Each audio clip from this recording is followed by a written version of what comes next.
Military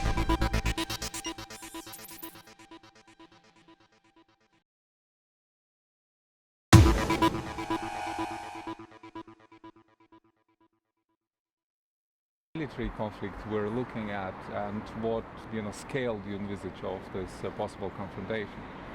On the longer term, I believe that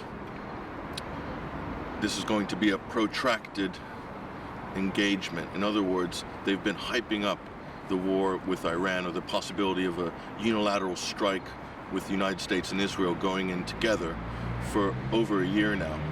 And what that has resulted in is it has resulted in a spike in oil prices. We saw a spike in oil prices because of threats of closing the Straits of Hormuz. We saw that last year in December 2011.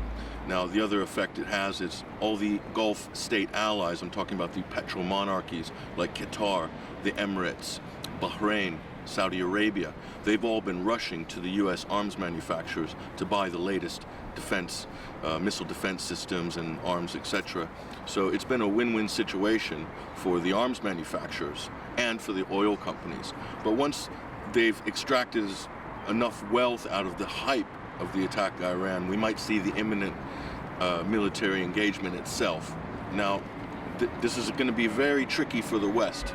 And I'll tell you, one of the main reasons is because in a country like Iran, you have a majority Shiite population. Now, there are also large contingents of Shiite in Iraq next door.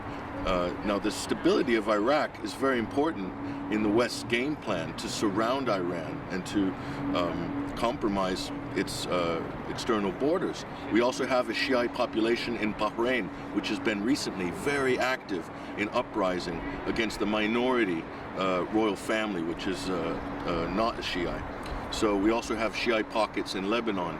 We have other, in Saudi Arabia, Shiite pockets. So the West will not be able to contain or manage a massive Shiite uprising, which would result on any unilateral strike on Iran.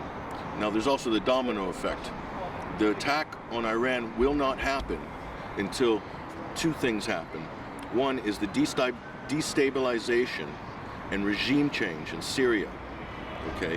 Because Syria is the protector of Hezbollah in Lebanon, okay? Once Syria is eliminated, then the West will be looking to destabilize Lebanon in order to neutralize Hezbollah. The reason is because the population in Israel, especially after 2006, with the Lebanese-Israeli conflict, they cannot afford to have Katyusha rockets hailing down on Israel for months at a time. The population simply will not tolerate it. Okay, they're already very nervous with the war talk coming from Netanyahu and some of the neoconservative elements in the United States, and of course people like Hillary Clinton and William Hague, who've been very aggressive in their talk with Iran. So these dominoes need to fall. Syria, Hezbollah, and then once those two dominoes fall, then the path is open for a military strike on Iran. Now, this will not be the sort of surgical overnight strike like we saw in 2003 with Iraq. And the reason is because Iran actually has the capability to fight back. And this is something Iraq did not have. The average age of the Republican Guard soldier was like 34 years old. Very easy to buy off all the generals and lieutenants and colonels in advance. The U.S. spent $700 million. Dick Cheney said it was the best money he ever spent, buying off the Iraqi military key people to stand down. So that level of corruption that existed in Iraq does not exist in Iran. So it's going to be a much tougher operation to destabilize Iran from inside first, soften it up, and then hit it hard militarily. This simply will not be the case. So the West is very trepidatious. They can talk tough about a war in Iran, but actually the practical aspects of it are very difficult. And we have another major problem when you're trying to attack a country like Iran, who has never been imperial or attacked its neighbors. I think the last time Iran ever attacked any of its neighbors was in 1789. Okay, so traditionally they're very inward-looking. They have a strong perimeter, and also you have the S-400 missile, surface-to-air missile system from Russia, which arguably some reports are that this have already been installed in Iran. So you have hypersonic surface-to-air missile capabilities. so cannot be tracked by radar. This is a very difficult thing. The U.S. can posture all at once in a naval fashion in the Persian Gulf. The Fifth Fleet is stationed in Bahrain, okay? But today, in 2012, naval power is not really a significant thing, because with the missile technology that exists now, any number of ships can be sunk immediately and be hit very hard. We saw how the British were more or less rendered useless with the old Exocet missile from Argentina during the Falklands-Malvinas conflict. Now multiply this 100 times, and this is what the U.S. Navy will be looking at if they think that they're going to achieve any naval advantage by having their ships surround Iran in the Persian Gulf and Straits of Hormuz and so forth. Do you think the states, sorry to interrupt you, do you think the states will necessarily wait for the first airstrike of Israel to actually be themselves engaged in that? Yeah, this politically, the attack on Iran is not a very popular issue right now in America. As we see the run-up to the U.S. elections, both Mitt Romney and Barack Obama have had to back off slightly on this aggressive talk against Iran. And the reason is because the poll numbers and the focus groups are coming back saying that U.S. people are not interested in another war. So what that has done is it's made Israel be slightly more aggressive and more antagonistic in terms of its lobby influence over Washington and London in order to get some kind of reaction, because the hard right in Israel really depends on this arc of conflict to maintain power. Israel runs a 24-hour, 375 days a year security state, so it needs always to have an enemy. And obviously this is a multi-billion-dollar business, the security state, in terms of arms, and the lobby itself is a multi-billion-dollar business that funds political campaigns in America and so forth. And this is all based on the fear of an external enemy.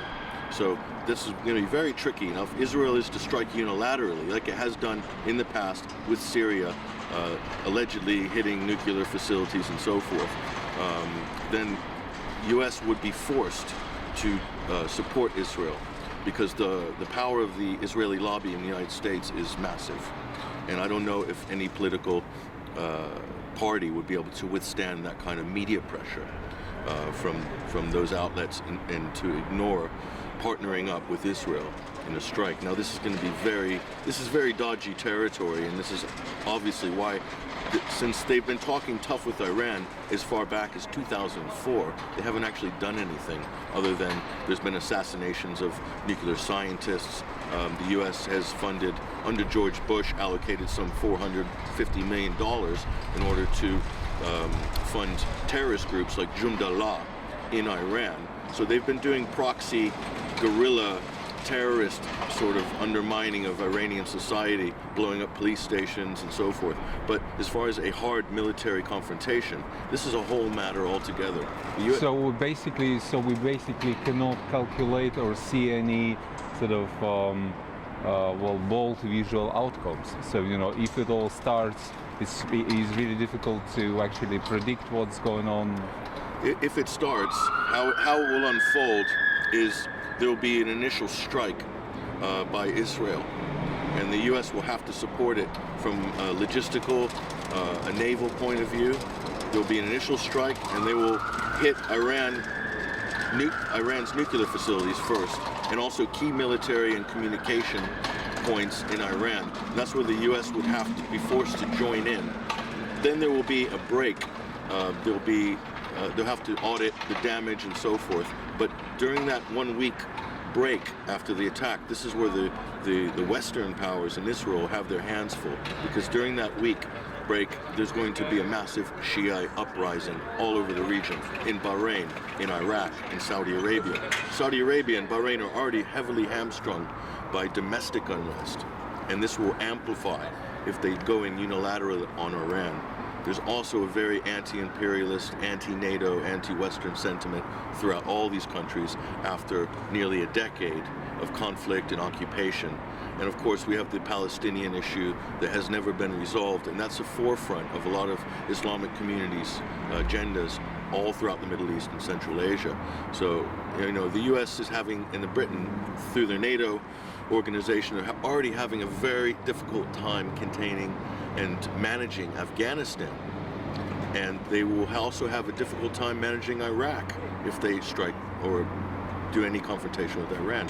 So really, you see the whole region going on fire. This would force both Russia, China, Pakistan, may force their hand and create another allied axis sort of polar well, we're speaking global war then. It would definitely be a World War III scenario, and this is one of the things that is most dangerous about this heavy talk and this aggressive confrontation with Iran. Even on a political level, it's dangerous.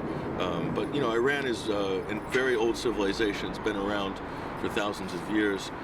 Much like the Chinese, they are more apt to lay, wait, plan, observe before they react. There's a big mythology surrounding this idea that Iran wanted to wipe Israel off the map. That was a speech made by the Iranian president, Ahmadinejad, at Columbia University in 2007, I believe, and that was mistranslated. I've read the translations, and he did not say that Iran was going to wipe Israel off the map. He was quoting the Ayatollah some 30 years earlier, saying that he wanted to see the Zionist regime in Israel be wiped from the face of the earth, which is a very different thing than the state of Israel. And obviously anybody with any common sense knows that Iran wouldn't strike Israel with a nuclear weapon because they would wipe out the whole Palestinian population. So it's pure mythology, but that mythology is what the Israeli hard right uses in order to gain support for this external enemy of Iran.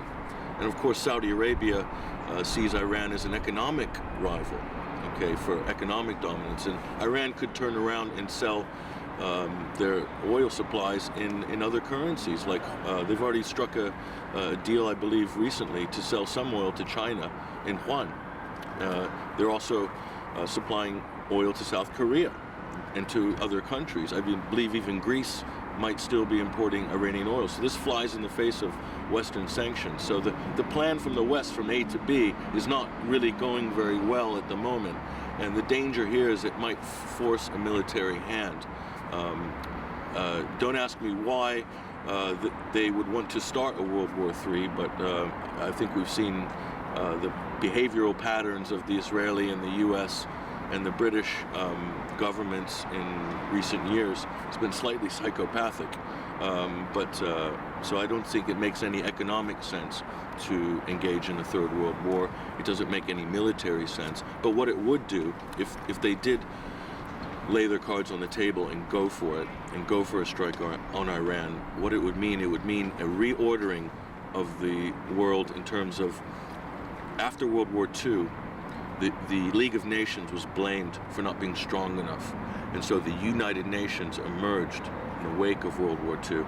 If we saw a third world war, and if it included a thermonuclear element, then we would see that same community in the UN, that international community, calling for peace. So they would need a world government and a world police, a world military, which essentially is what NATO is, in laying in waiting as a world army, to all nations join together so this never happens again. But what would essentially happen was that the UN would be replaced by another UN, which would be slightly more tyrannical. So you basically see that as a possible result of this conflict, if that happens? It most definitely. If there is a conflict, a major conflict that is multi-regional, and if many lives are lost, and if any nuclear weapons are deployed, and they wouldn't be deployed by Iran, they would most likely be deployed by the United States.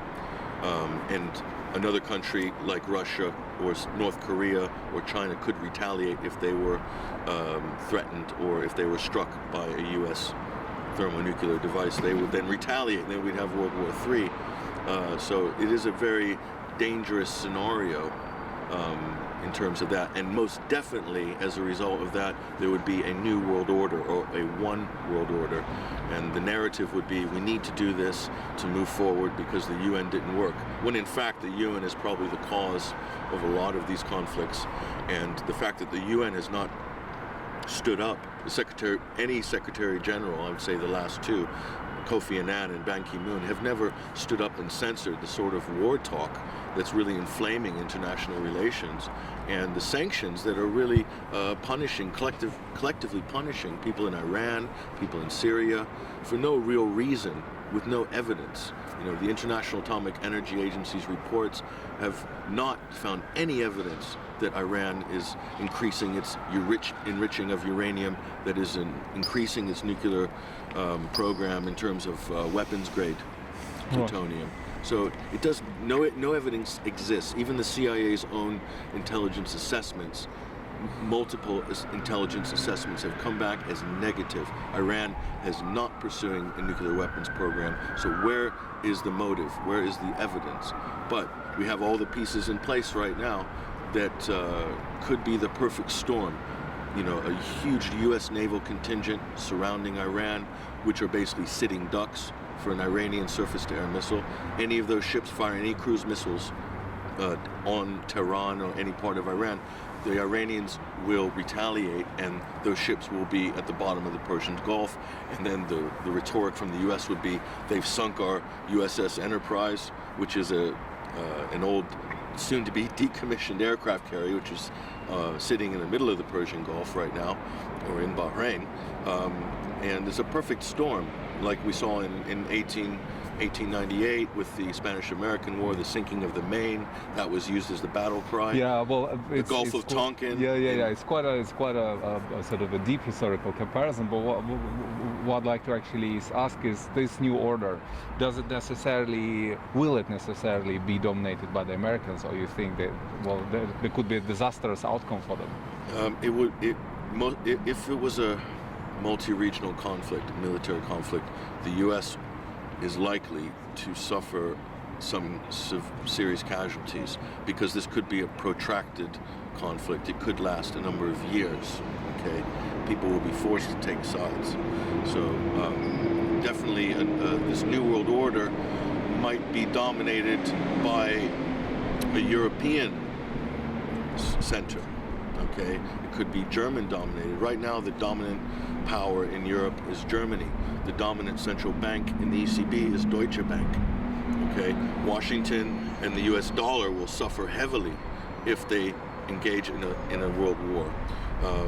Most of the oil is still traded in dollars on the world petroleum market, so this would have a drastic effect on the dollar. Inflation, it would have a drastic effect on inflation as well. Cost of goods and services will go up. The economy would descend into a long depression globally as a result of any such war. So it would be an absolute disaster economically, it would be a disaster socially, and if it was really bad, then the political class would be pandering to the public as the public begs for order, and they will already have their solution, which is a classic Hegelian dialectic, which is you create the problem or you demolish everything and then you ride in on the white horse with the solution. That's the classic Hegelian dialectic we've seen throughout Western European and Anglo-American history in the last 200 years. So I think that they normally do what they know best in terms of use a great crisis like this in order to achieve some sort of higher level of control. And so in that way, a new world order or a one world order or global government would be just the remedy that they would deliver after such a war. So it wouldn't surprise me. And if you look at the UN and you look at some of these transnational bodies like the WTO, the framework for a world government is already in place. You know, it only takes a change of the name on the door, the change of the name on the sign, and a global currency, and a one world bank to usher in this kind of new world order.